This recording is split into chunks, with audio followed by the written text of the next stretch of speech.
So continue. Ah, yes. In virology we have 2 or 3 classes very important, with very important topics. And this one, hepatitis B virus, is one of the most important, because the disease, hepatitis B, is a very severe problem in Vietnam. So this is one of the most important classes that we are going to study. So we continue with the family herpes viridae, the family of herpes viruses. And we are going to continue with the 4th one, with human herpes virus type 4. So remember that to study herpes viruses, we are using a table, this one. So we are going to fill this table with very simple information, and later we will explain with more detail. So we are here, human herpes virus type 4. The common name of this virus, the common, and the most important that you have to remember is Epstein-Barr virus. Epstein-Barr virus. When we are talking about herpes viruses, when we tell you the common name, this name is much more common than this one. So you must remember both. When we talk in the hospital about this virus, we talk about Epstein-Barr virus. We don't say human herpes virus type 4, okay? So you must remember the common name, Epstein-Barr. Anyway, Epstein-Barr virus, Epstein-Barr. The target host cell that they infect are 2 types. The most important, B lymphocytes. And the other one, some mucoepithelial cells. Some mucoepithelial cells. These mucoepithelial cells are usually found in the mouth. So mucoepithelial cells from the mouth and the pharynx, so oropharyngeal. And latency. These are herpes virus, so they also remain latent. Where? In B cells. So the place of latency is B lymphocytes, and this is very important. We don't have any vaccine. We don't have any vaccine against Epstein virus. And the transmission of herpes viruses is close contact, the same as other herpes viruses. This close contact is through the mouth, so oral contact, from mouth to mouth, through saliva, close contact. What about the diseases? What about the diseases? Before we talk about the most common diseases, I want to tell you something very important about the less common diseases that they cause. Epstein-Barr virus is oncogenic. It's an oncogenic virus. So Epstein-Barr virus infections, sometimes, not many, so very few times, they can cause cancers.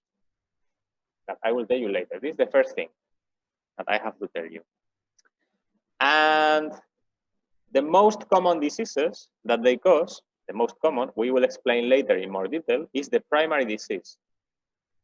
Remember, when we talk about herpes viruses, we have 2 diseases, primary disease and reactivation disease.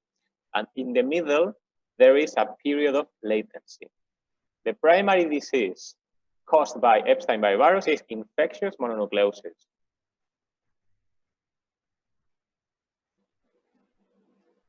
Infectious mononucleosis, the primary disease. And what about the reactivation? The reactivation disease is not common. So I'm going to write here. So the reactivation disease, we are not going to study because I can't explain this for you, because you don't know histology and histopathology yet. So I am just going to mention, and I hope that you study in the future, because you don't have enough knowledge to understand. The reactivation diseases are lymphoproliferative diseases.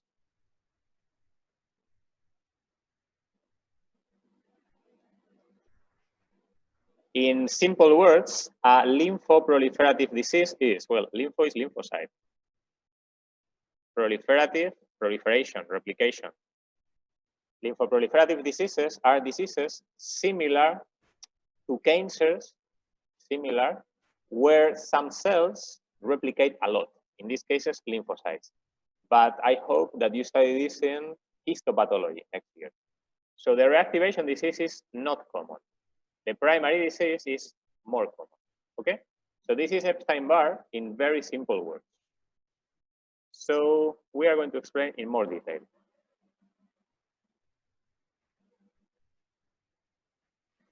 So I go to the PowerPoint.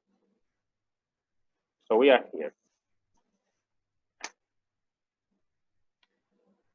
Before we continue with deep detail, this is a clinical case, and this clinical case is real.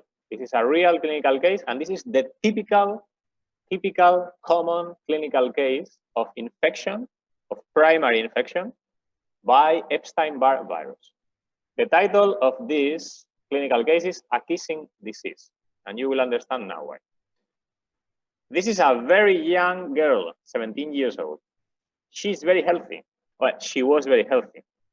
She goes to the university, and 2 months later, she becomes ill in very few days with a very important fatigue, asthenia, fatigue, and difficulty for concentrating.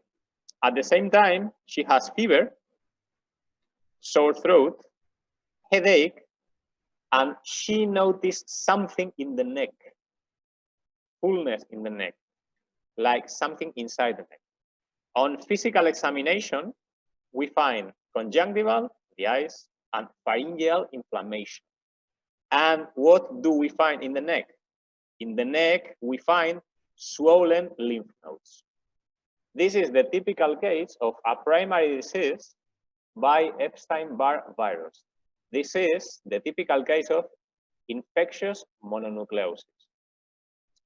In some books, you will find that infectious mononucleosis is called the kissing disease, because as I told you before, the transmission of Epstein-Barr virus is through the mouth, from mouth to mouth, oral disease, through saliva.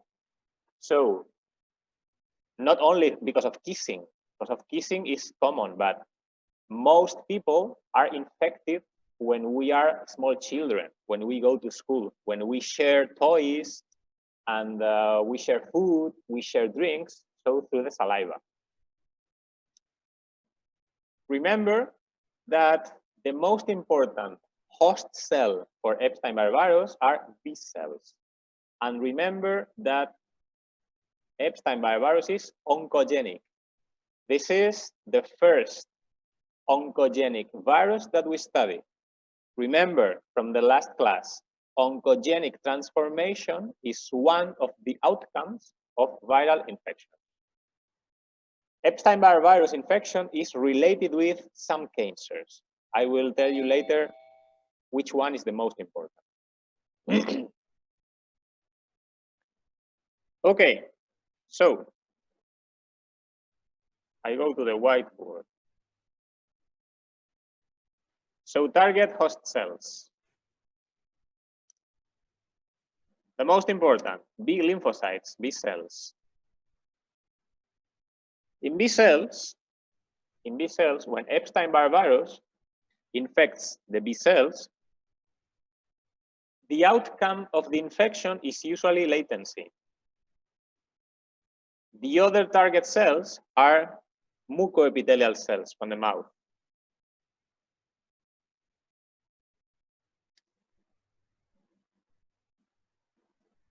Oropharyngeal cells. And sometimes fibroblasts, but that is not important. Anyway, when Epstein-Barr virus infects mucoepithelial cells from the mouth, the outcome of the infection is acute lytic. So two possible outcomes, okay? Before we start. This disease is very common in, sorry, not this disease. No, that's a mistake. This infection is very common in the world. Around 90 to 90% of people are infected. So most of you are already infected, and me. This is very common. And most people, most people get infected when we go to school for the first time. So when we are children, small children. And in very simple words, in very simple, because this is not so simple. The disease, not the infection, because one thing is infection and something different is disease. The disease by Epstein-Barr virus is related with the function of the immune system. So if the function of the immune system is very strong,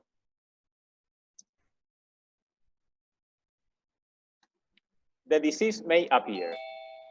And this disease is infectious mononucleosis, as we will study later. However, if the immune response is very weak, so the immune system is not working properly, the disease may appear, but a different disease. So when the disease is, when the immune response is very strong, the disease that we find is infectious mononucleosis. When the immune response is very weak, the disease that may appear is the reactivation disease. So reactivation disease is opportunistic. And this is the lymphoproliferative disease that I told you before in the table. In very, very simple words, okay? So more complicated.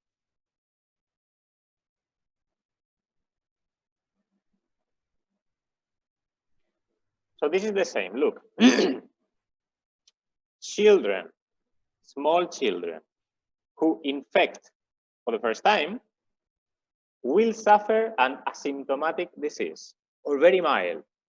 As I told you, we are infected when we go to school for the first time.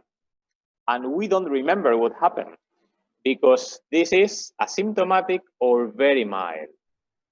Why is very mild or asymptomatic in children? Because the immune response in small children is not very strong. However, if we are not infected when we are children and we become adults, we are susceptible to become infected. If we become infected when we are adults, we can suffer a symptomatic disease, sometimes severe. This is infectious mononucleosis. This is the clinical case. This 17-year-old girl became infected when she was an adult. So she suffered a symptomatic disease.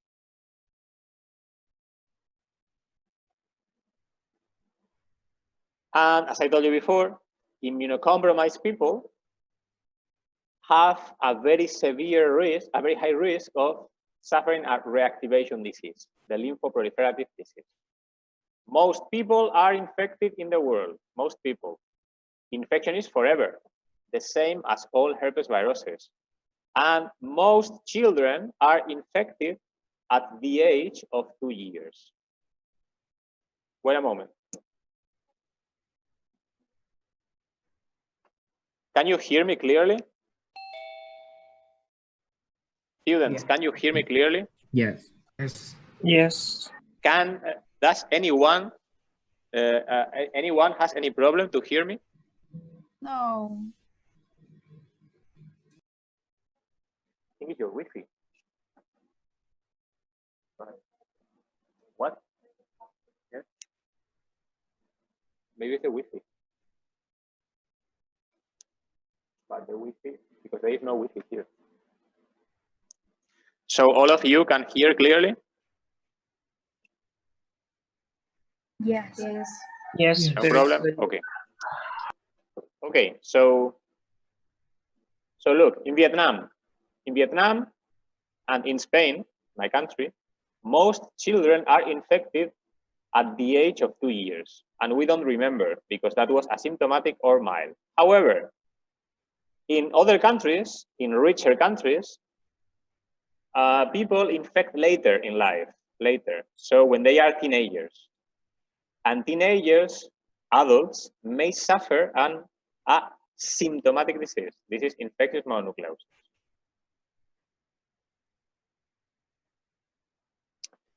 So we are going to explain in more detail what is infectious mononucleosis.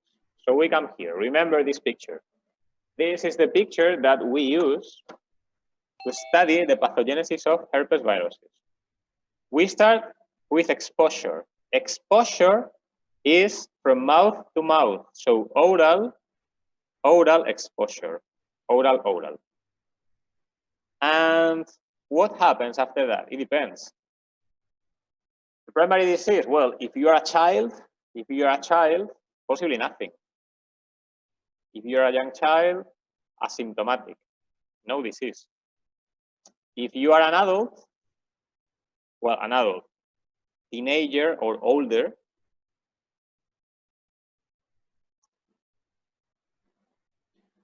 you may suffer a symptomatic disease. And this is infectious mononucleosis, sometimes severe. I will explain you later in deep detail, infectious mononucleosis. So this is the primary disease. After 2 or 3 weeks, sometimes more, infectious mononucleosis is cured. Well, some people die because of infectious mononucleosis, but that is not common.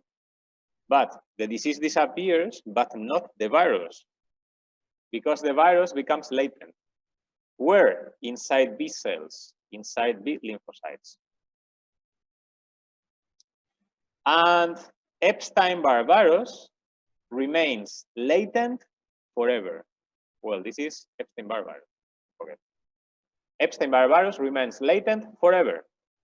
However, in some people, if the immune response is weak, they may suffer a reactivation disease. So reactivation disease is opportunistic. And this is what I told you before, the lymphoproliferative disease. So this is in simple words.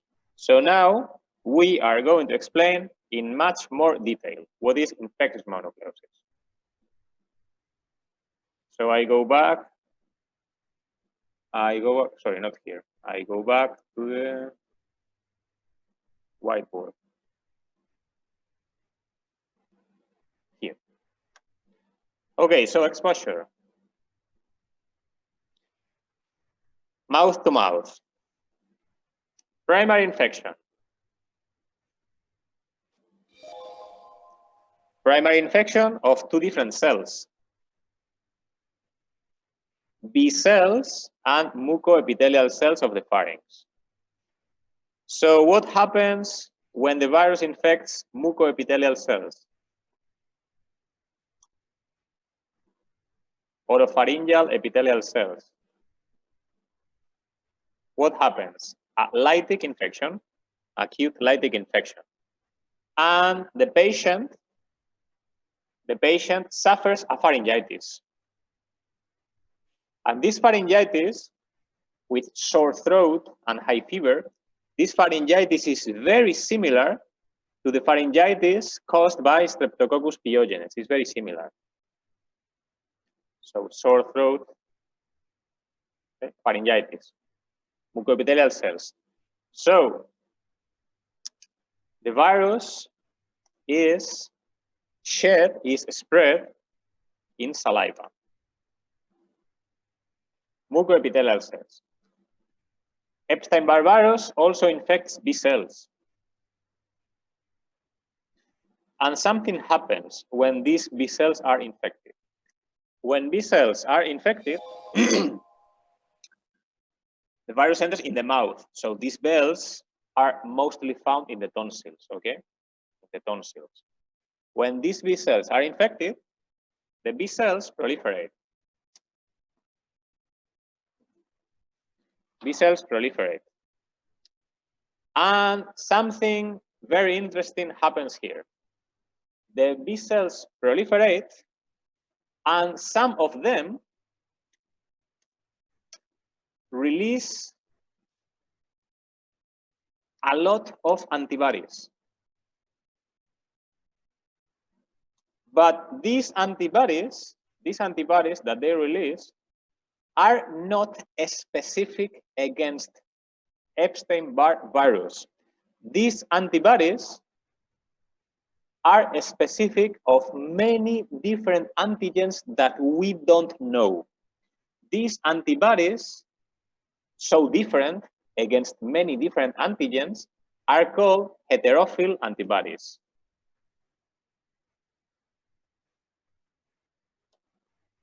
This concept is maybe difficult to understand because you don't know immunology. We will try to explain. So heterophile antibodies are antibodies directed against many different antigens, not against Epstein-Barr virus, against many different antigens. So look, these B cells in the tonsils, these B cells, some of them are memory cells, some of them, others are naive B cells. So some of them have already memory against many different antigens because they were activated before. When they are infected by Epstein-Barr virus, they proliferate and they release antibodies against the antigens that they were remaining from prior exposures. So heterophile antibodies are not directed against Epstein-Barr virus. Heterophile antibodies are directed against many different unknown antigens.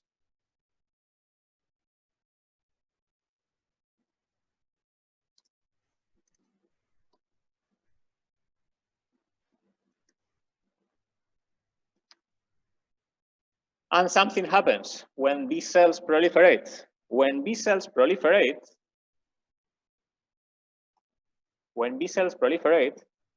T cells become activated. So look, these B cells are infected by the virus. These B cells are infected. Remember from the second class about immunology, B cells are also antigen-presenting cells. They can display antigens inside MHC molecules class 1 and class 2. So they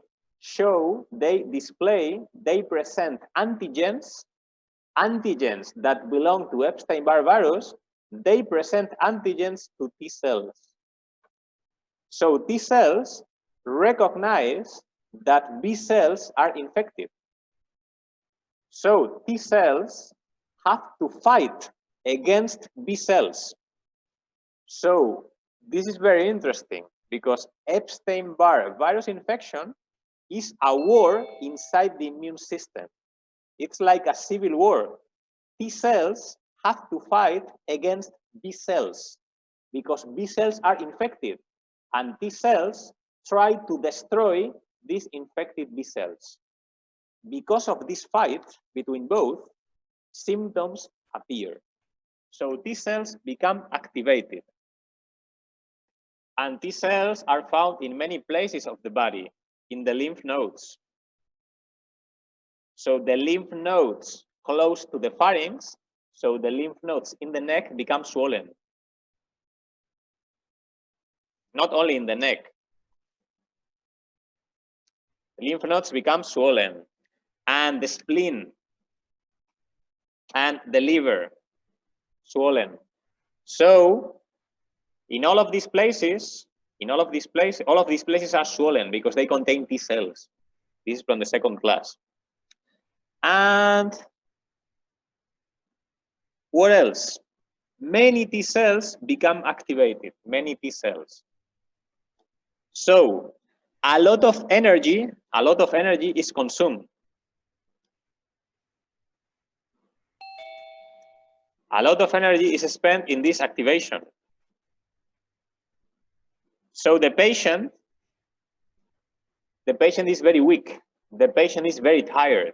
That's called fatigue, asthenia. That is the clinical case that I showed you at the beginning. The teenager was very, very tired, asthenia. So look, in this picture, I show you a little bit what is infectious mononucleosis, the symptoms. So the symptoms of infectious mononucleosis are pharyngitis with sore throat. This is very important. Fatigue, asthenia. This is the most common complaint. Swollen lymph nodes, mostly in the neck. This is the clinical case that I show you.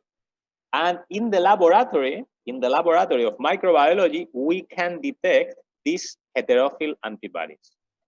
So this is a picture in simple words about what infectious mononucleosis is. So this process of B cells infection, this process is asymptomatic in children or very mild. I told you before, because the immune response is not so strong. However, in adults, the T cell response is very strong. That is the reason why in adults, this is more symptomatic. Sometimes severe, sometimes. This is infectious mononucleosis. What happens later? When infectious mononucleosis is resolved, infectious mononucleosis is cured, resolved. Epstein-Barr virus remains latent. Remains latent inside B cells, inside B lymphocytes. And later, if the immune system fails, so if the T cell response is weaker, so opportunistic conditions,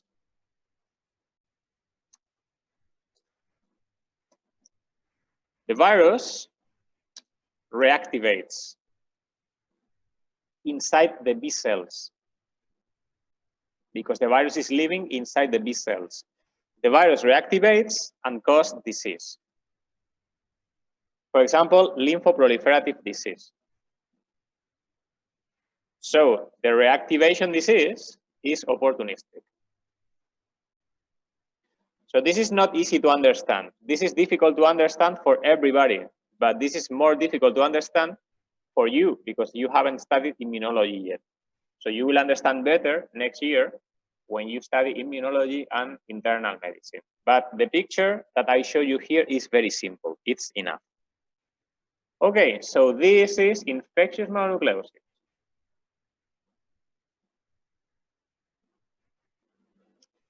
So in very simple words, infectious mononucleosis is a fight. It's a war inside the immune system. This is a war between B cells infected by the virus and T cells that try to kill, to destroy the infected B cells. As a general rule, this is not related with this class. This is not related, but I will tell you something about viral infections. When a virus infects cells of the immune system, we have a very important problem, very important. And we will study in this course, we will study some viruses that infect cells of the immune system. And we always have problems with them. One of these viruses that infect the immune system is Epstein-Barr. But we have others. We have dengue. Dengue virus, that is also very important in Vietnam, also infects cells of the immune system. And what else? What else? HIV. HIV also infects cells of the immune system and others.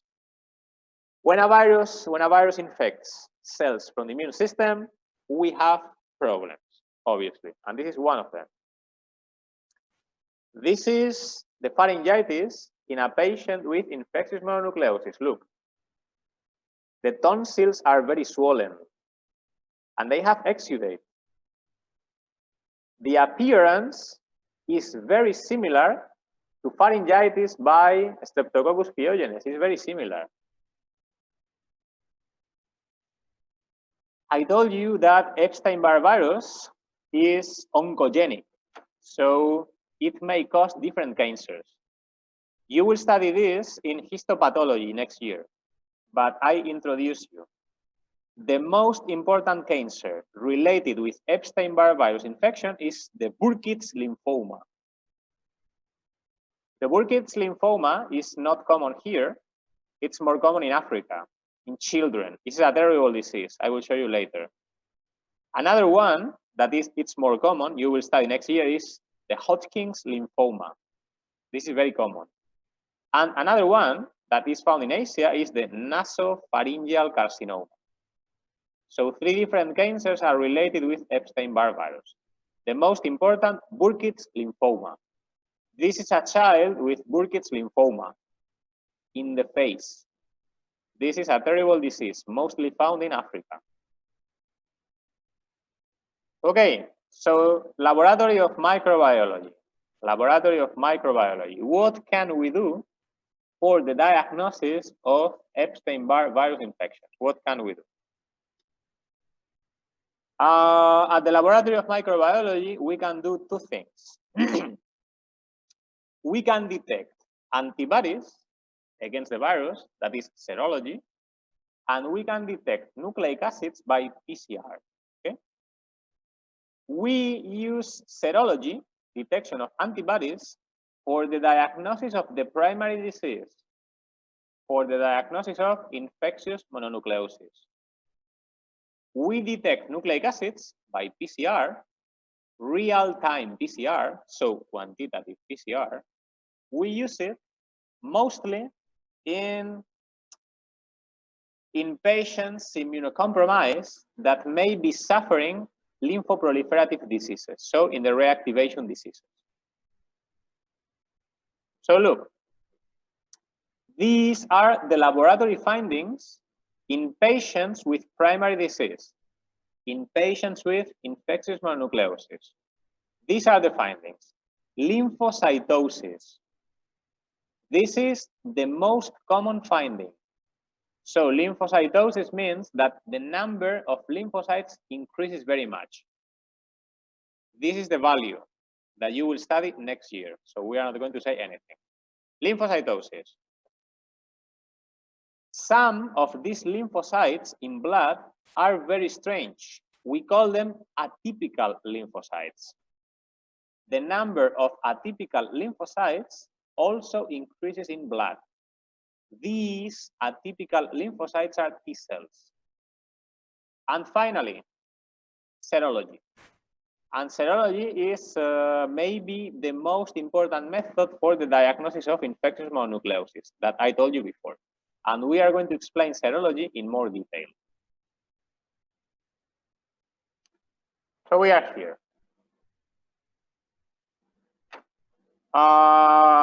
These are the 4 tests that we can perform at the laboratory of microbiology. 4 tests. But I am going to change this a little bit to make it more clear. So I am going to write this in a different color. And I am going with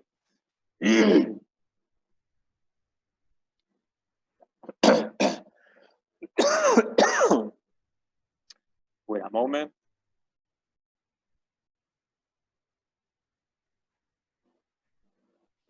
I am going to insert a row.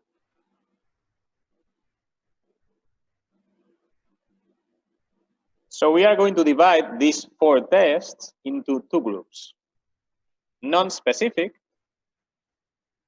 and specific. Non-specific and specific. What about non-specific tests?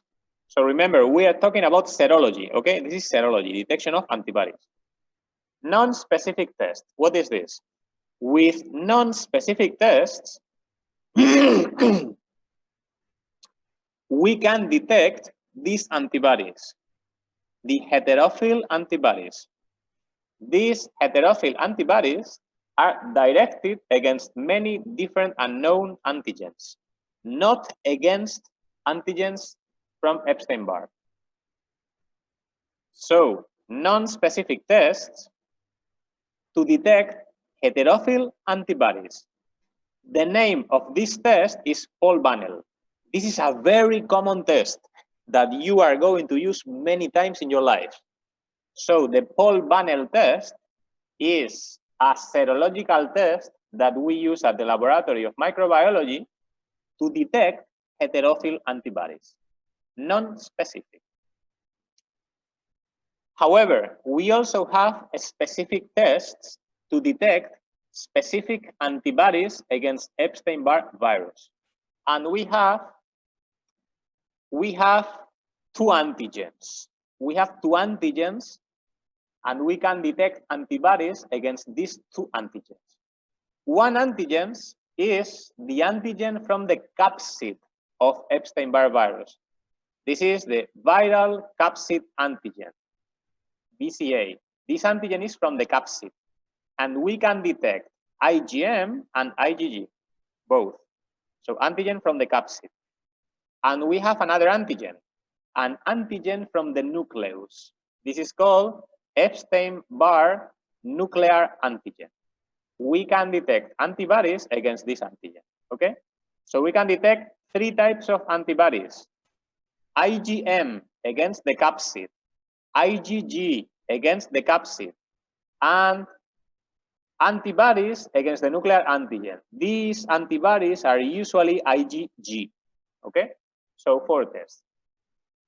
And we are going to make it very simple, very, very simple.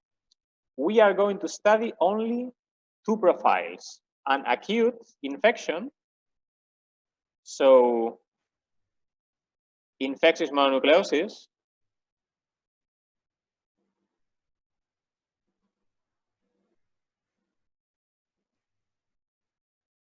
what can we find in a patient with infectious mononucleosis? What can we find in the patient of the example that I told you at the beginning?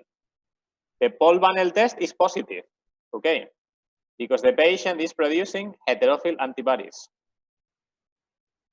The IgM against the capsid is also positive. Remember, the IgM appears in acute diseases, remember from immunology. And the IgG, when the patient comes to the hospital to test, the IgG is also positive, usually very positive. However, the antigens against the Epstein-Barr nuclear antigens are negative. So these antibodies, well, these antibodies, I told you, they are IgG. These antibodies appear when the disease, infectious mononucleosis, has resolved. So this is usually negative. So this is the typical profile of a patient with infectious mononucleosis. What happens in someone like you or me with a past cured infection? The Paul Banel test is negative. These heterophile antibodies has disappeared. The IgM against the capsid has also disappeared. The IgG against the capsid remains positive, but less than in the primary disease. And the IgG against the Epstein-Barr nuclear antigen becomes positive. So this is the profile that we can find in you and me, because we have been infected when we were children, most of us, and now the virus is living in a latent state in our body, okay? So these are the 2 profiles that we are going to study. In the real life, this is not so easy, because in the real life, we have patients that have suffered infectious mononucleosis and they are recovering. So we have an intermediate stage.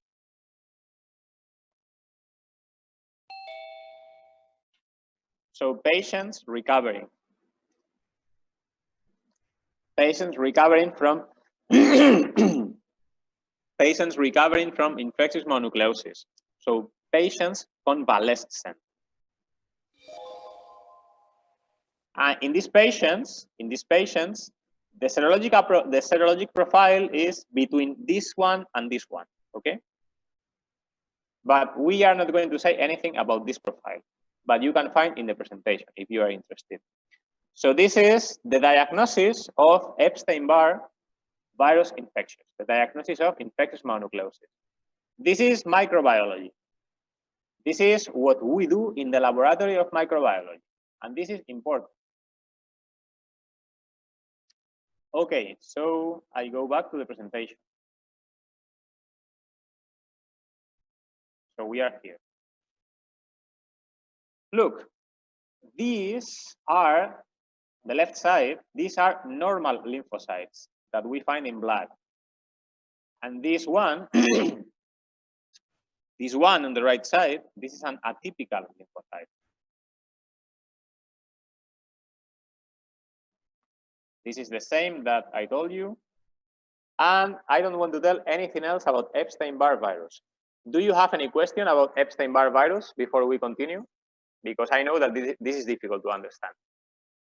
Any question in English or Vietnamese about Epstein-Barr virus?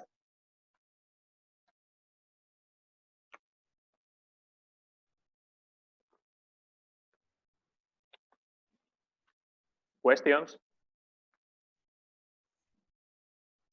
Questions? Between the disease of strong immune response and weak immune response, what are more dangerous? Which one is more dangerous? The most dangerous is the weak immune response, because if the immune response is weak, the patient may suffer opportunistic diseases, and some of these opportunistic diseases are cancers. However, the strong immune response means that T cells are going to fight very strongly against the virus, and you are going to suffer infectious mononucleosis. So the most dangerous is a weak immune response. More questions?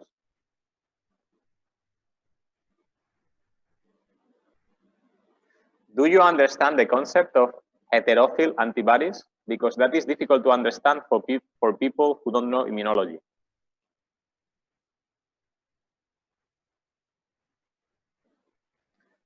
No questions? Okay, so we continue with human herpes virus type 5. The name of this virus is cytomegalovirus. So in simple words, I go to the table. So human herpes virus type 5. The name is cytomegalovirus. Look at the name. What is the name of this? Well, virus is virus. Megalo, in I think it's Greek language, means very big, very, very big, very large. And cyto means cell. So this is the virus of the very big cells. This is because of the cytopathic effect. Remember the cytopathic effect. When host cells are infected by this virus, they appear very, very large, very large. That is the reason why we call this virus cytomegalovirus, CMV, because of the cytopathic effect. Okay, the target host cells infected by cytomegalovirus are a lot, many different cells, many. For example, mucoepithelial cells, mucoepithelial cells, and lymphocytes, B and T, and macrophages. Well, monocytes, macrophages. You know that monocytes and macrophages are the same cell. Many different cells are infected. You don't have to remember all. The latency is found in many different cells that you don't have to remember. So this virus remains latent in many different cells. The transmission of cytomegalovirus is also by close contact. The transmission is by close contact. However, unfortunately, cytomegalovirus is transmitted by many different routes. The most common is close contact. For example, oral-oral, through saliva, very similar to Epstein-Barr. So most people are infected when they go to school for the first time. So close contact, but unfortunately, cytomegalovirus is also transmitted transplacentally, from the mother to the fetus. Cytomegalovirus is also transmitted by sexual contact and through the blood. So look, cytomegalovirus is a very successful pathogen. It's one of the most successful pathogens in the earth because they can be transmitted by many different routes. And the disease that they cause is usually very, very mild. So they are very successful because they are transmitted by many different routes. They can replicate in many different cells. They remain latent in many different cells, but they don't kill the host because the diseases that they produce are usually very mild. So we say that cytomegalovirus is a very successful pathogen. Not always, as you will see later. So look, what about the most common diseases? The primary disease is usually asymptomatic or very, very mild, or very, very mild. If the disease is symptomatic, this is very similar to infectious mononucleosis, but milder. So we say that is infectious mononucleosis-like. That means like infectious mononucleosis. So this is like a mild infectious mononucleosis. That is the primary disease, but most times it is asymptomatic. However, what about the reactivation disease? The reactivation disease is not common. The reactivation disease is opportunistic,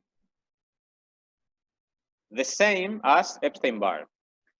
And look, cytomegalovirus is latent in many different cells, in many different organs. So this reactivation disease may be found in many different organs. Maybe the most common is in the lung. So the most common is pneumonia, but not only. The reactivation disease of cytomegalovirus can infect many organs, the liver, the lung, the eyes, many different. The most common is pneumonia. But this disease is not common because it's opportunistic. And we have another one, another disease that may be a primary disease, is also a primary disease, that appears when the virus is transmitted from the mother to the fetus. So the congenital disease. So this is in the fetus and later in the newborn. Very severe, with important malformations that we will check later, okay? So the congenital disease. The congenital disease is a primary disease. It appears when the fetus becomes infected, and later the newborn will suffer severe complications. This is very important. We don't have any vaccine against cytomegalovirus. So this is the picture in very simple words about cytomegalovirus. We are going to study in more detail.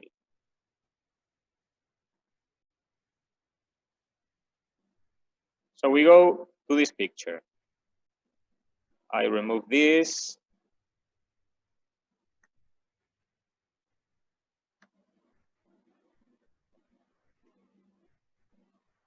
So cytomegalovirus, exposure by many different mechanisms, close contact, sexual, blood, and many others, okay? The primary disease is usually asymptomatic in children. If not, if the disease is symptomatic, this is like infectious mononucleosis. This is the typical primary disease, okay? The most common. An uncommon primary disease is the congenital disease, when the fetus becomes infected. And after that, well, I am going to delete this because this is not common, and the pathogenesis is a little bit different. Latency inside many different cells that we don't have to remember. And sometimes, very few times, the virus reactivates, and this reactivation is opportunistic. In many different organs, the most common, pneumonia, but not only, okay? So this is the same picture in very simple words, So we have to remember two things about cytomegalovirus, two things that I show you here. About cytomegalovirus, we have to remember two things. The first one, cytomegalovirus is the most common cause of congenital defects. So in newborns. This is very important. So the most important cause of malformations in babies, in newborns, is cytomegalovirus, transmitted transplacentally. So from the mother to the fetus, transplacentally. The most common cause. So a pregnant woman with disease, and this disease may be a primary disease or a reactivation disease. During both primary disease or reactivation diseases, cytomegalovirus is transmitted transplacentally.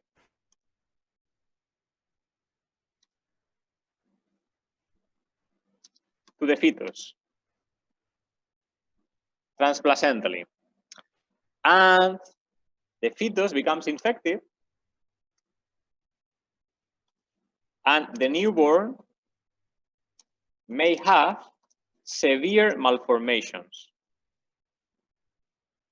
Mostly if the fetus is infected very early in life, so in the first months of pregnancy.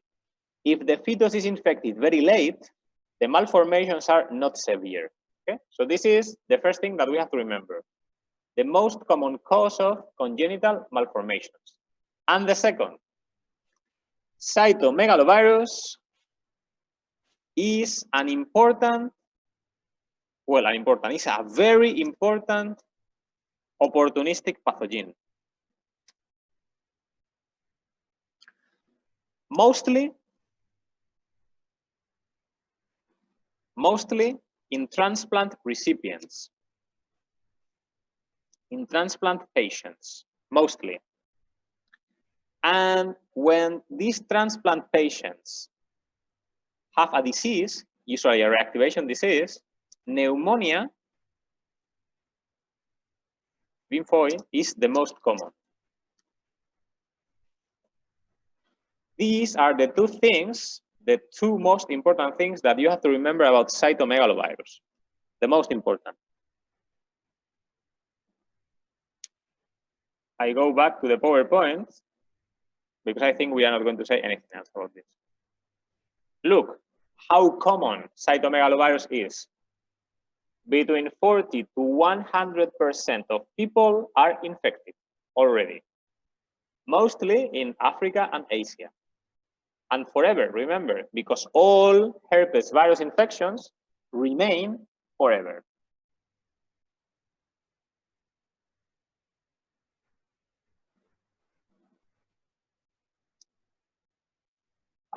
Do we have any treatment against cytomegalovirus? Yes, we have treatments against cytomegalovirus that I explained you in the self-learning topic. But for patients with mononucleosis syndrome, the treatment is not indicated. The treatment is only indicated for people immunocompromised. So usually for people with pneumonia. And we have several antivirals. The most common are ganciclovir, this is the most common, valganciclovir. These are the two most common. I explain you this in the self-learning topic. The problem is with newborns with malformations. That is the problem. So, about prevention, we don't have any vaccine. However, it's important that pregnant women take care to become infected with cytomegalovirus. So this is the reason why it's recommended for pregnant women to avoid contact with small children, because the transmission in schools, in nurseries, is very common. This is the most important. However, it's very difficult to prevent infection by cytomegalovirus in pregnant women. It's very difficult. Okay. And now, very few words. Very few words about type 6 and type 7. Both are very similar, and we are going to study both together, but just a little bit, very, very few, because they are not very important.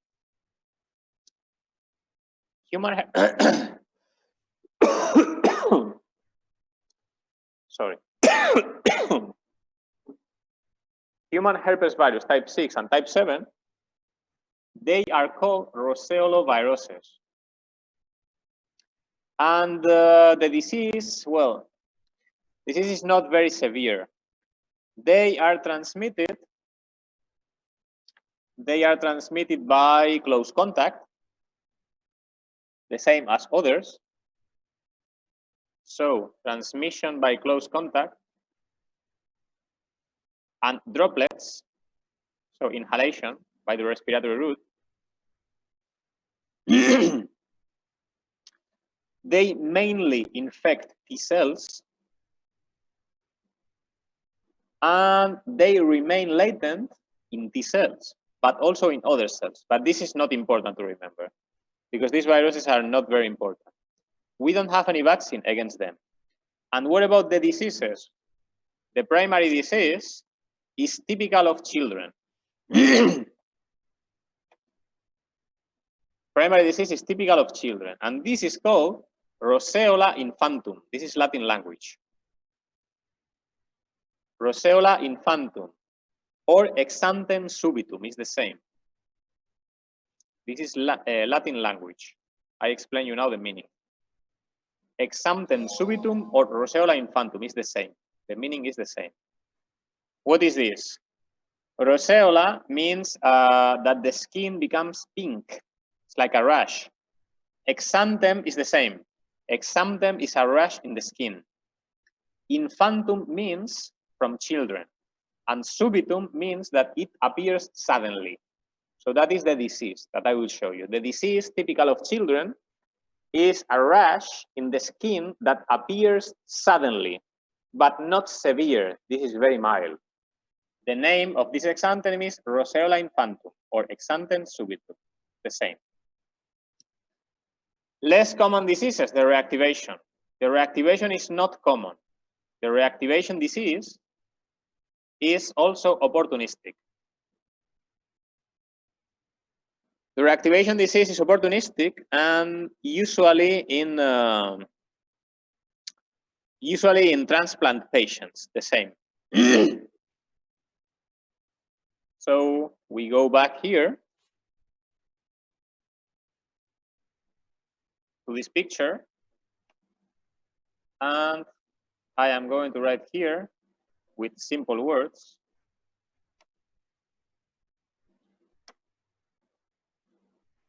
So exposure, close contact,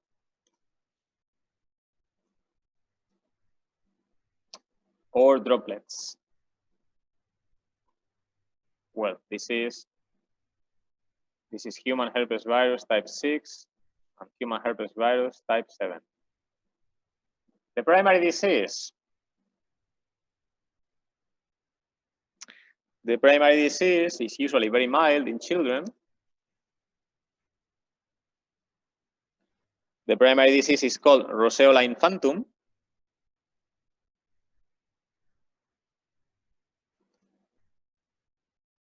Or exantem subitum is the same. And in adults, it's a little bit different. In adults infected, it's very similar to infectious mononucleosis. Infectious mononucleosis-like, but mild. The same as cytomegalovirus, infectious mononucleosis-like. Latency is in T cells and other cells, but this is not important to remember. And reactivation is opportunistic. Reactivation is opportunistic.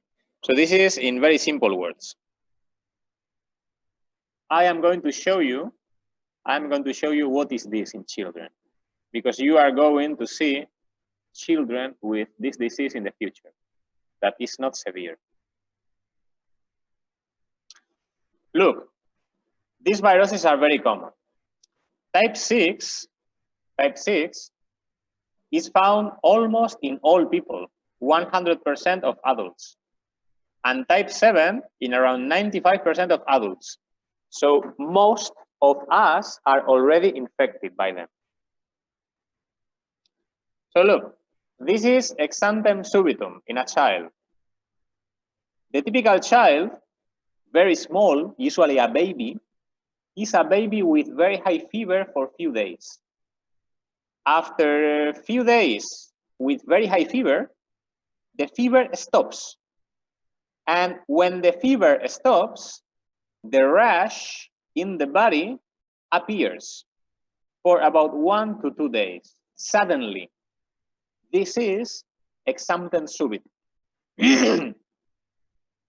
This. So the baby has fever very high, and the parents are very worried. But the fever disappears. And when the fever disappears, the rash appears like this one. This is exantem subitum. And we only say that.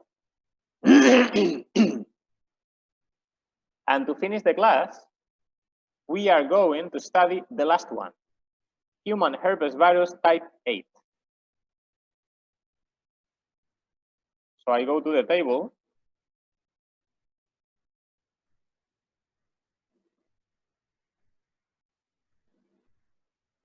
And we are going to study the last one.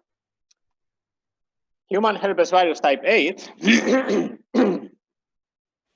is called, the common name is Kaposis sarcoma associated virus, or Kaposis sarcoma herpes virus. And this virus, Kaposis sarcoma, is oncogenic.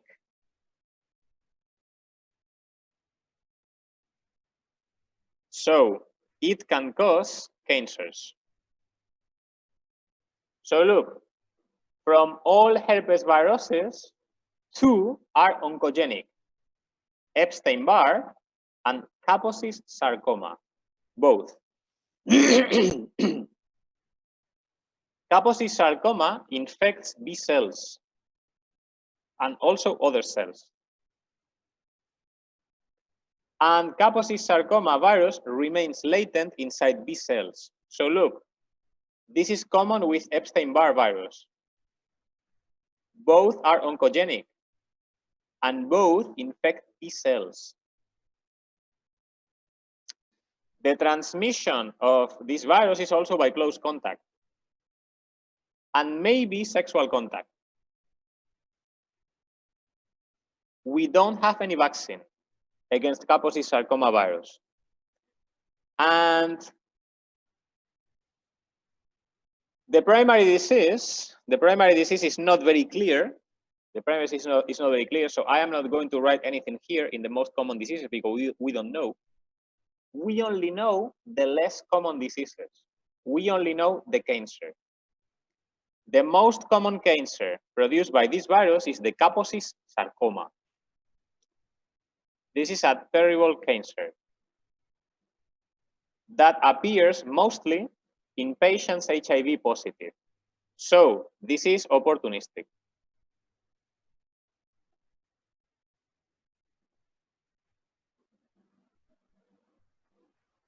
Kaposi sarcoma is the cancer and is opportunistic. So we go back to the presentation and I am going to show you. Well, sorry. In this process, we can write something.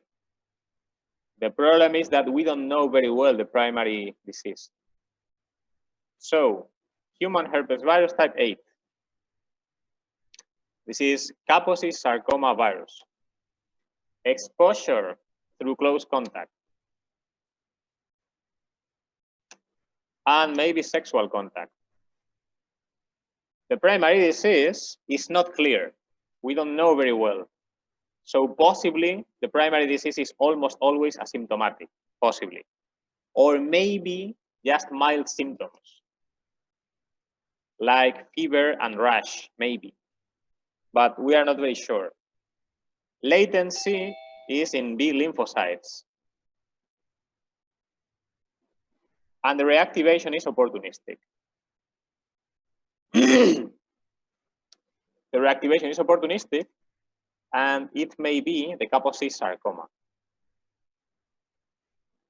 cancer.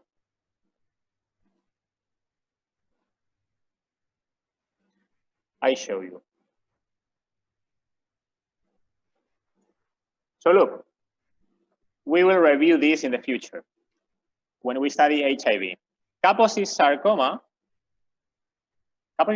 is one of the typical opportunistic diseases that we find in patients with AIDS. And currently, Kaposi sarcoma is the most common cancer that we find in patients with AIDS.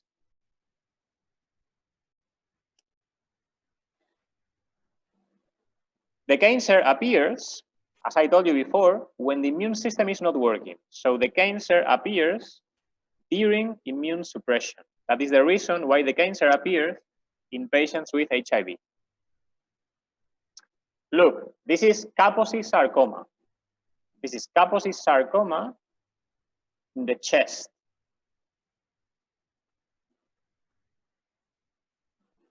Many times, Kaposi sarcoma is also found in the face. You will see later.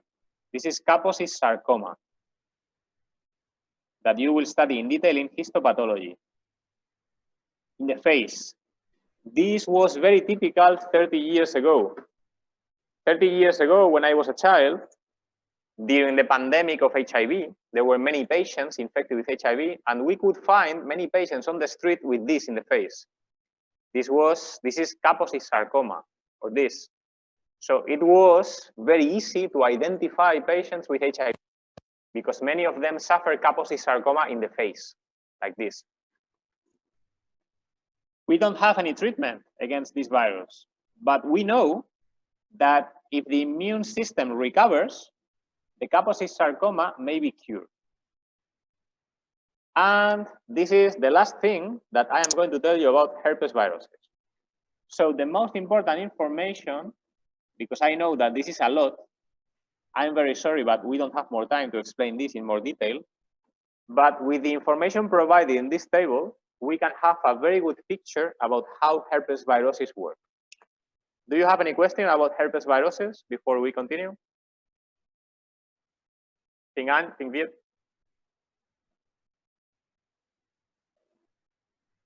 Excuse me. Yes. You said that SSV 6 and 9 are the same, but why? Well, sorry, why are they the same name? Sorry, can you repeat? The herpesviruses 6 and 9, 6 and 7. Yes. You said that they have the same. They are the same, but why are they the same name? They are not the same. They are very similar. The diseases are not exactly the same. We call them roseoloviruses, but they are different. They are different. Actually, they are not two. They are three different viruses. But we try to explain here in very simple words. But they are not the same. They are almost. They are very, very similar, but different. And the diseases are not exactly the same. So look, we have three different viruses. It's not only one. We have human herpes virus 6, 6A, 6B, and 7. we explain together because we have to do it very simple, but they are not exactly the same. But the diseases that they produce are very, very similar. So the disease in children, exantem subitum, is one. This is caused by the three viruses. But they are not exactly the same. When they are reactivated because the immune system fails, the diseases that they cause are not exactly the same. But we have studied together because they are similar, but they are not exactly the same. Teacher. Yes. In the book, you said the EBV virus persists in the memory B cell. So it means the immune system find the EBV at least one time before. No, Epstein-Barr virus infects B cells, any kind of B cell, but maybe most of them are memory B cells, but not all. This is much more complicated again. This is because I do it very simple. But I will try to explain. Epstein-Barr virus binds a specific receptors in host cells. The host cells are B cells.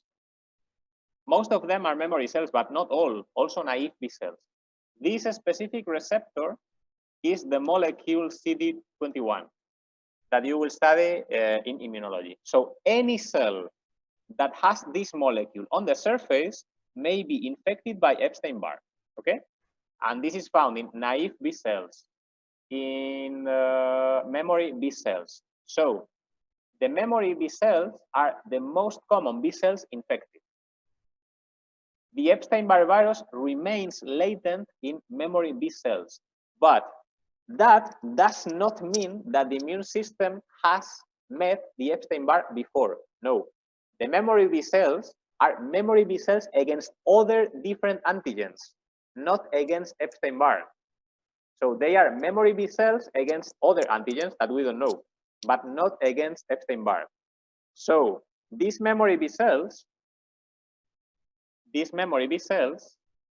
are not specific against Epstein-Barr virus.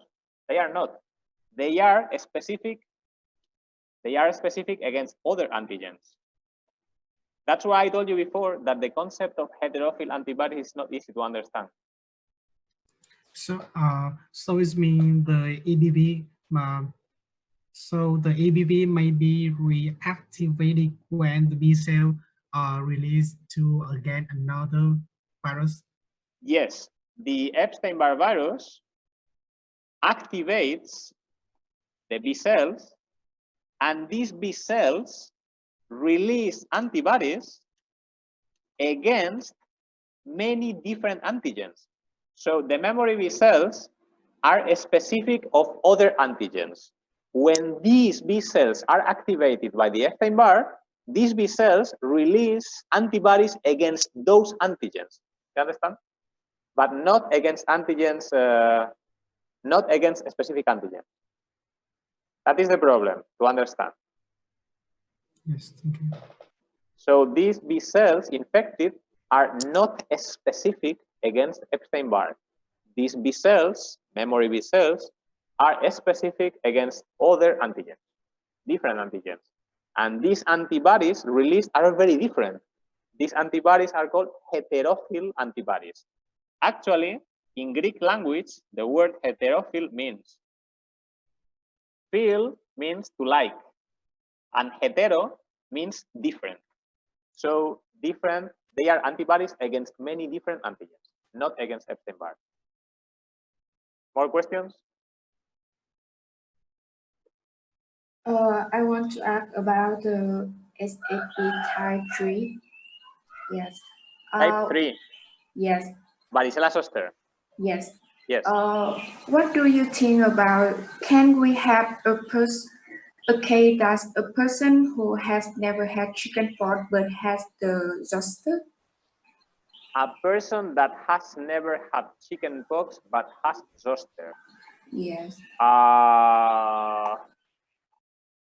we have some cases, to my knowledge, we have some cases, very few, of vaccinated people that never had varicella, chickenpox, but had zoster. We have that. But to my knowledge, that happens in some people vaccinated, but very few. So yes, it's possible. It's possible in vaccinated people. If the patient is not vaccinated, I don't know. Maybe we can find, but I don't know. I don't know. If anyone knows, you can say, but I don't know. So to my knowledge, that is possible in vaccinated people. Yes, thank you. More questions?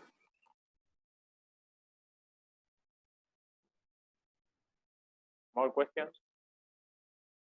Okay, so we stop 5 to 10 minutes, okay? And we will study later hepatitis B. That is very important. So we have a rest for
Teacher.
Okay, so we continue with the class. The topic that we are going to study is hepatitis B. This topic is very long, so maybe we don't have time, okay? We will try to finish at 9:15, okay? But I'm not very sure if we have enough time. If we don't have time, we will continue in the next class. Can you hear clearly? Yes. Okay, so we are going to start with the study of hepatitis viruses. We have two classes about hepatitis viruses. This is the first one. So first, what is hepatitis? Hepatitis is an inflammation of the liver. That's the meaning. This is not microbiology, okay? The etiology, so the cause of this hepatitis may be infectious or non-infectious. What about infectious causes of hepatitis? Viruses are the most common, but also some bacteria sometimes, or protozoa. Here, we are going to study viruses. And in this course of microbiology, we are going to study 5 different viruses. Hepatitis A virus, hepatitis B, C, D, and E. We start with hepatitis B for 2 reasons. Because it's the most important in Vietnam, and because hepatitis B virus is DNA virus, and we are studying DNA viruses, okay? This table is a summary with all hepatitis that we are going to study. So, hepatitis B virus. Hepatitis B virus. Hepatitis B virus is a DNA virus of the family Hepatnaviridae. So, DNA virus with envelope double-stranded. So, look at the name of the family, Hepatnaviridae. Look at the name. Viridae is family of viruses. DNA, and hepa means liver. So, family of viruses of DNA in the liver, Hepatnaviridae. Only one, hepatitis B virus, that belongs to the group 7 of Baltimore, group 7. Double-stranded DNA, but they can perform reverse transcription. That is the type B. So, look. Hepatitis B virus is the cause of the disease hepatitis B. And hepatitis B is an acute infection. And the problem of hepatitis B is, well, I will show you in the whiteboard. So, hepatitis B virus. When we are infected, we will suffer acute hepatitis. And after that, what happens? After that, most people, around 90% of people, recover completely, cured. However, around 10% of people may suffer a chronic disease. Remember the meaning of chronic viral disease? Chronic. Persistent infection.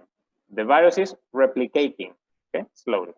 However, this is not true. This is not true because this is in the general population.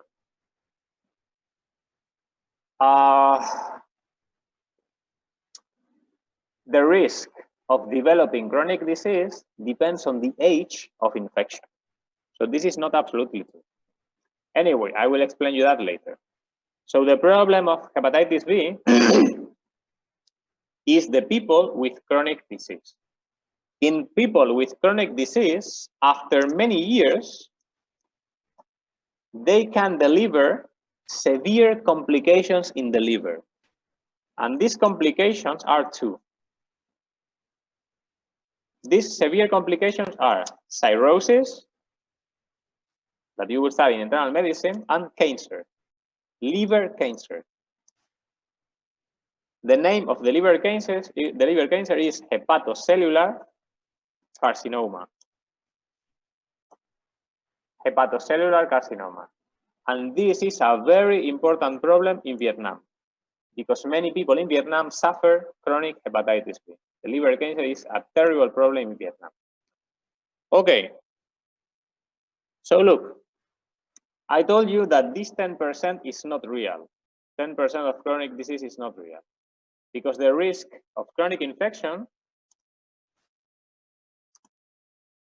depends on the age of infection.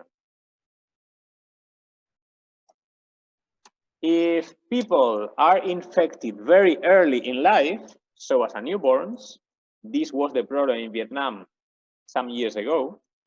If we are infected when we are newborns, very few of them will recover, very few.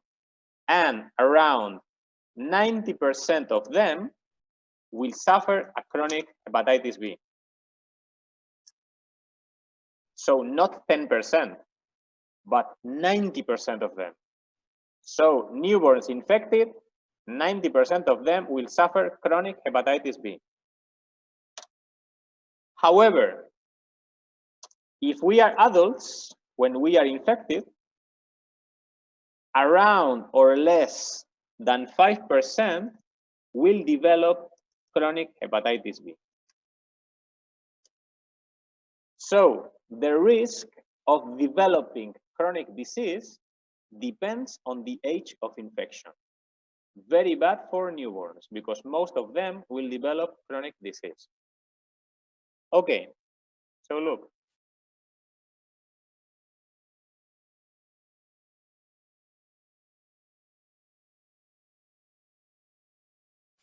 This is the nucleic acid, double-stranded DNA. But the design of this genome is very efficient. These are the genes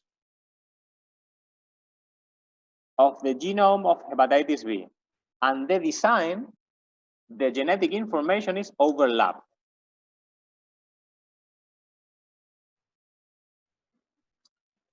The genetic information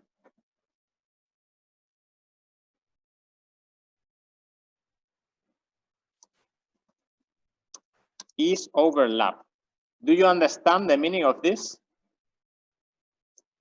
Genetic information is overlapped. Koha, can you explain this, please?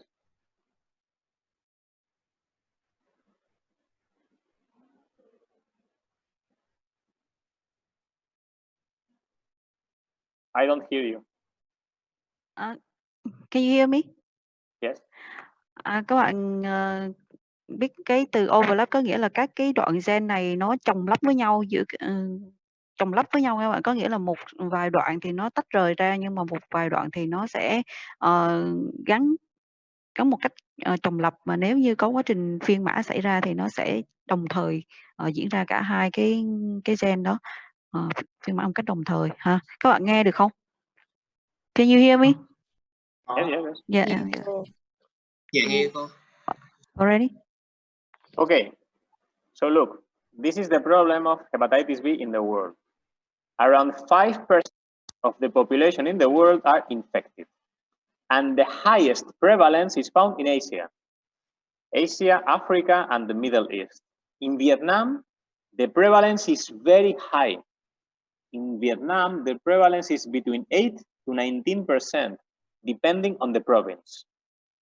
Currently, chronic hepatitis B is the most important cause of end-stage liver disease in the world.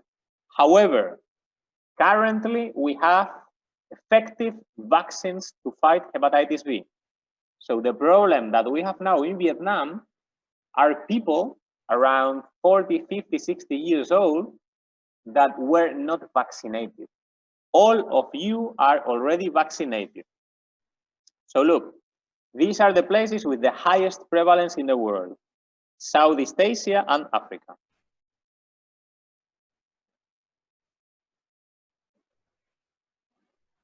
How is hepatitis B transmitted? This is very important. The modes of transmission of all viruses that cause hepatitis is very important, and we will ask you many times.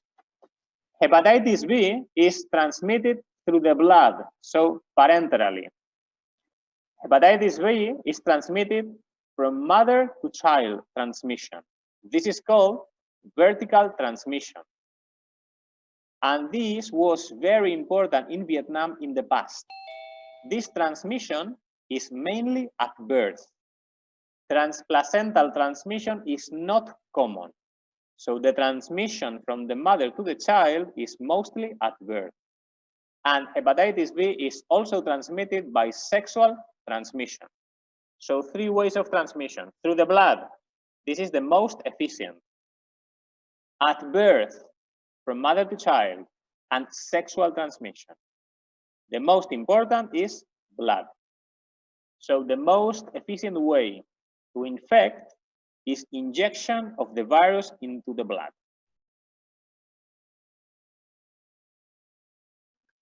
What about the structure? This is important for the diagnosis later. What about the structure? What about the structure? Look, I'm going to try to explain in the whiteboard. We don't have much time, sorry. Structure. Well, the nucleic acid. The nucleic acid is double-stranded DNA. Double-stranded DNA that performs reverse transcription. That is Baltimore type 6. Baltimore type 7. The nucleic acid. The capsid. The capsid is icosahedral, but this is not important.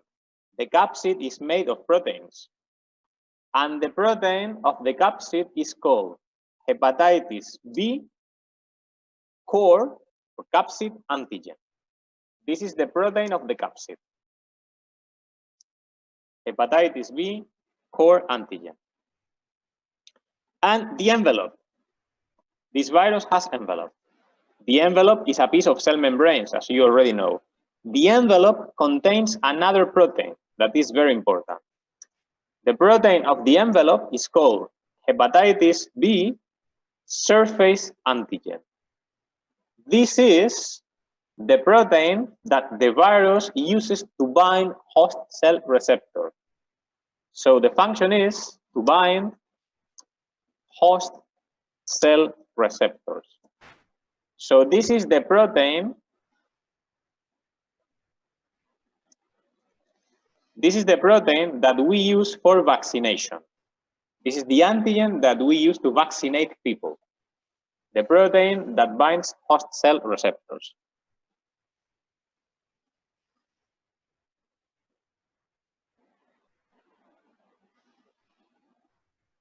So look, this is the same. This is the nucleic acid, double-stranded DNA. This is the capsid, icosahedral. The capsid is made of capsomers, proteins. These capsomers are the hepatitis B core antigen. And this is the envelope. The envelope contains these proteins. These proteins are the hepatitis B surface antigen. The hepatitis B surface antigen is found in 3 different forms, large, medium, or small, but this is not important for you. Just remember hepatitis B surface antigen, the protein for binding host cell receptors.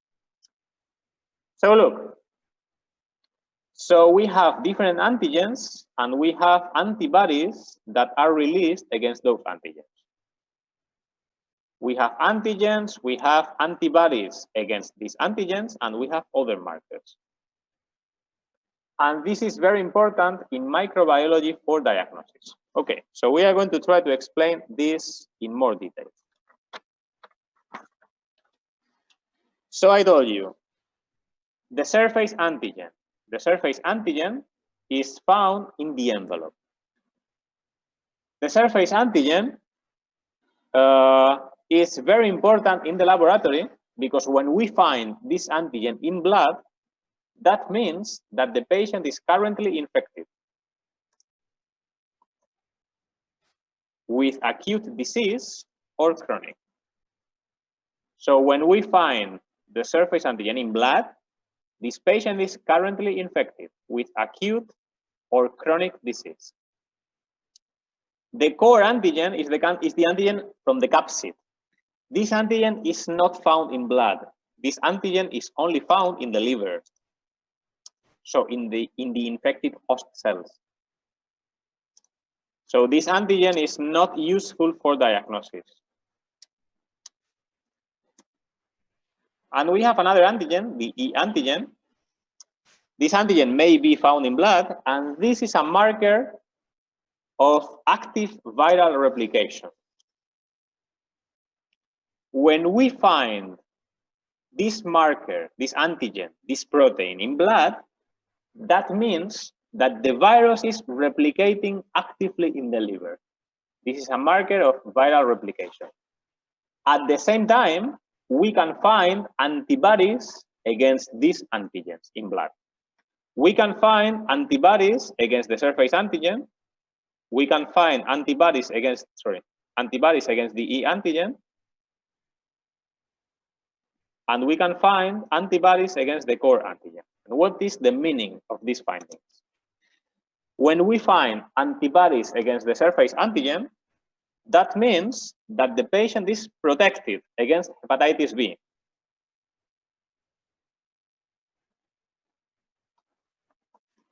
This is an immune patient. The patient is protected. When we find antibodies against the E antigen, the meaning is the opposite to the antigen.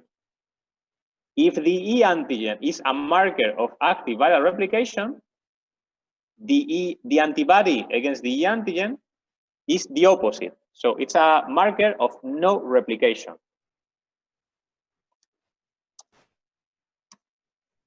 So maybe the patient is infected, but without viral replication. So maybe the patient is in a chronic stage, but with a very, very low or minimal viral replication. And we can find antibodies against the capsid. When we find antibodies against the capsid, this is a marker of infection. So the patient has been infected. So maybe the patient has been infected but cured. Maybe the patient is suffering a current infection, acute or chronic. So if we find this antibody against the capsid, we can say that the patient has been infected with hepatitis B, recovered or not recovered, but the patient has been in contact with hepatitis B virus. And we have other markers. We can find the nucleic acid of the virus, the DNA, in blood. And this is a marker of viral replication, obviously. If we find the DNA in blood, that means that the virus is replicating.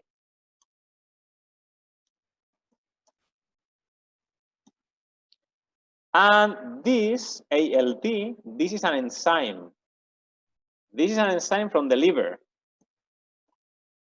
This is a liver enzyme. When this enzyme, when the concentration of this enzyme is very high in blood, that means that the liver is damaged. So this is a marker of liver damage. So these are the markers. These are the markers that we are going to use in the laboratory of microbiology for the diagnosis of hepatitis B, but we will explain later in more detail.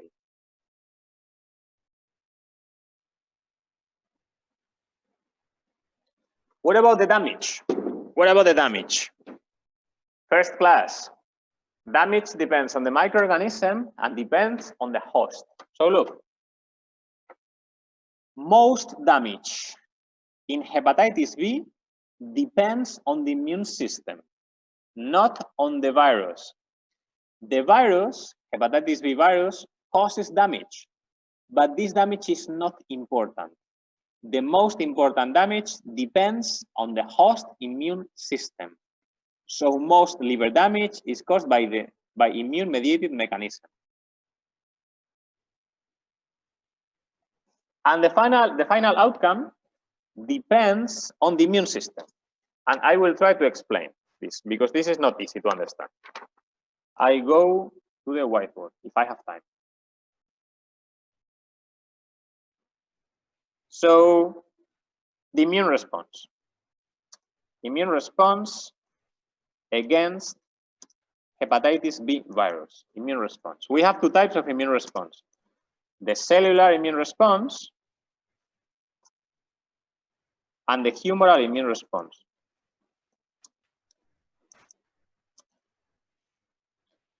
What about the cellular immune response? Remember, cellular immune response, T cells, right? Remember this. What about the cellular immune response? If the cellular immune response is weak, the patient will suffer a very mild disease, sometimes asymptomatic, very mild, few symptoms.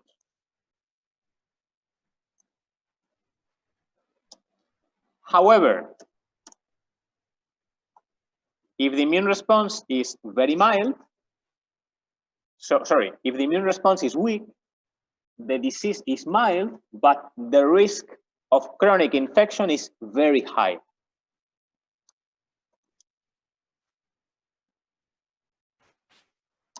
So high risk of not cure, high risk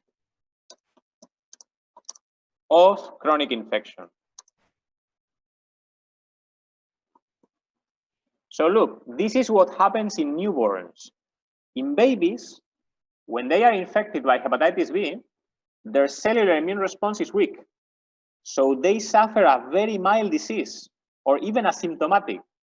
However, most of them develop a chronic disease. So if the immune response, if the cellular immune response is strong, the disease may be severe because the disease, the damage depends on the immune system. So if the cellular immune response, T cells, is very strong, the patient will suffer a severe disease. However, the risk of chronic infection is very low. So most of them will cure. So low risk of chronic disease, chronic infection. This is what happens in adults. So when adults become infected, the immune response, the T cell immune response is stronger. So adults suffer a severe disease. However, most adults will cure.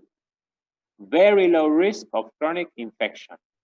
So depending on the T cells response, the disease is milder or severe, and the disease becomes chronic or not. This is related to the cellular immune response. What about the humoral immune response? So antibodies. The immune system develops antibodies against all antigens. Antibodies against the surface antigen, antibodies against the core antigen, and antibodies against the E antigen that I told you before. The only protective antibodies are antibodies against the surface antigen. So if you are infected and you develop antibodies against the surface antigen, you will cure. You are protected forever. Antibodies against the core and antibodies against the E antigen cannot protect people. The only protective antibodies are antibodies against the surface antigen, not the others. So this is a summary of the immune response. Okay, so what happens from exposure to disease? Exposure. Well, you know exposure. Exposure is parenteral, so through the blood, mother to child, or sexual. What happens after exposure? The virus goes to the bloodstream. From the blood, the virus will go to the liver. And in the liver, the virus will replicate a lot. High replication in the liver. High replication, a lot of virions, so they go to the blood again. And we can detect this virus in the bloodstream. And from the blood, the virus may be released in other fluids. For example, in genital fluids. This is the reason why the transmission of hepatitis B virus is sexual. And other fluids. Okay? So look, if we have antibodies against the surface antigen, these antibodies can block here when the virus is in the blood. And the cellular immune response, the T cells, will try to destroy the infected liver cells. If the T cells response is very strong, T cells are going to destroy the liver cells infected. So damage, so severe disease, but effective response. Okay, so we go back to the presentation.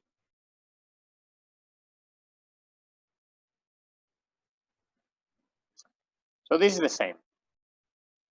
So when the virus is in the liver, if the T cell response is strong, we will suffer disease, acute hepatitis with many symptoms, but at the same time, we will be cured, and that's good. However, if the T cell response is weak, if the T cell response is not enough, the disease will be very mild symptoms, but the disease will not be cured. So we will suffer chronic disease. That is the problem. So look, in this picture, I show you what happens with some antigens and some antibodies in blood when we are infected. On the left side, sorry, class. Oh, okay. On the left side, you have a patient that recovers from hepatitis B. So look, this patient on the left side, he was infected. So we find the surface antigen in blood that appears, but in this patient, the cellular immune response is very strong. So the patient will suffer disease, but he will cure. So he will not develop chronic disease. So the surface antigen appears and disappears later. Antibodies against the capsid also appear. In the beginning, these antibodies are IgM, and later these antibodies are IgG. And these antibodies against the capsid will remain forever. After a few months, antibodies against the surface antigen will appear, and these antibodies are protective. If you develop antibodies against the surface antigen, you will be protected forever. So this is the typical patient with acute hepatitis B that does not develop chronic hepatitis because the cellular immune response is strong enough to fight. However, on the right side, we have a patient that does not recover from hepatitis B. So look, the surface antigen appears, but the surface antigen does not disappear. And antibodies against the surface antigen do not appear. So this patient is not protected. This patient will develop chronic hepatitis. Can you see the difference? So on the left side, the surface antigen disappears. Antibodies against the surface antigen appear. However, on the right side, the surface antigen does not disappear. Antibodies against the surface antigen do not appear. This is a typical case of a patient who develops chronic disease. And wait 1 minute, please.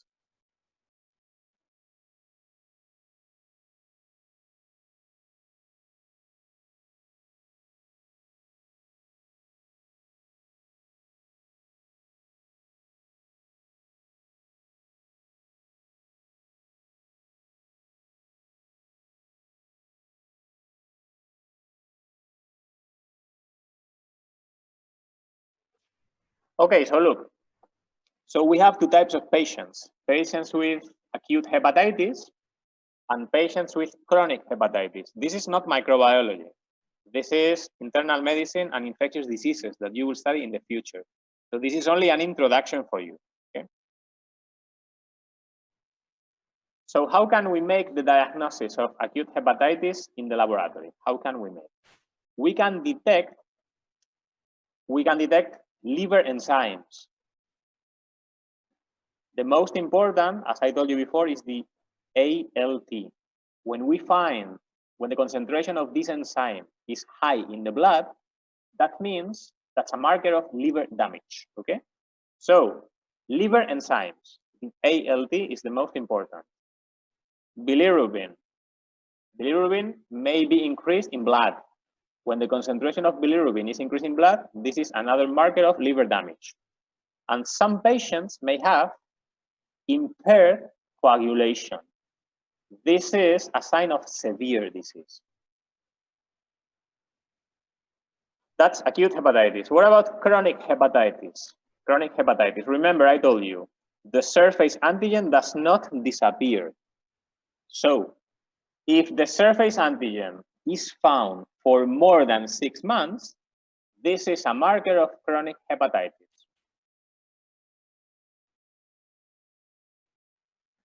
And what about the diagnosis in the laboratory of microbiology? The diagnosis at the laboratory of microbiology is based on serology, so the detection of antibodies and some antigens, and it's also based in the detection of the nucleic acid in PCR. And we are going to try to explain all the findings in the laboratory of microbiology depending on these markers. However, this is possibly the most important part of the class, but we don't have enough time, okay? So I prefer to stop here because this is very important and I want that this is very clear, okay? And I prefer to continue explaining the diagnosis in the next class, okay? So I prefer to stop here. Do you have any question?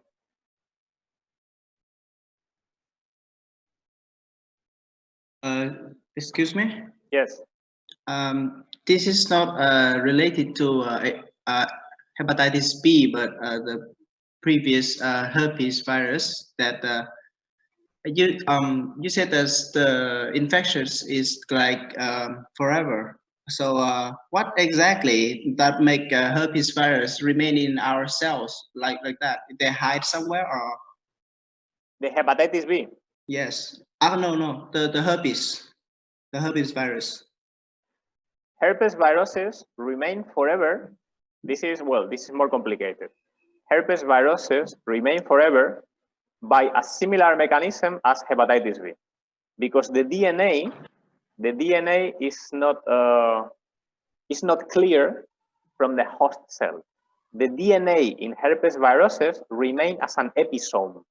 An episome is a very small circular piece of DNA that remains inside the cell. And this is impossible to clear. When the cell replicates, this small piece of DNA also replicates. So when I say that the virus remains inside, I mean that the nucleic acid of the virus remains inside. The mechanism is very similar for herpes viruses and for hepatitis B. The DNA remains as an episome. An episome is like a closed circular molecule of DNA, very similar to the plasmids of bacteria, very similar. So the DNA does not disappear. That is what I mean when I say that the infection remains forever. So it's the same as the DNA from mitochondria? The same as DNA from mitochondria. The DNA from mitochondria is also circular. Yes, but well, the same. But the DNA of the virus is not inside, is inside the nucleus in the case of herpes viruses. So, well, I don't know if I can say that it's the same.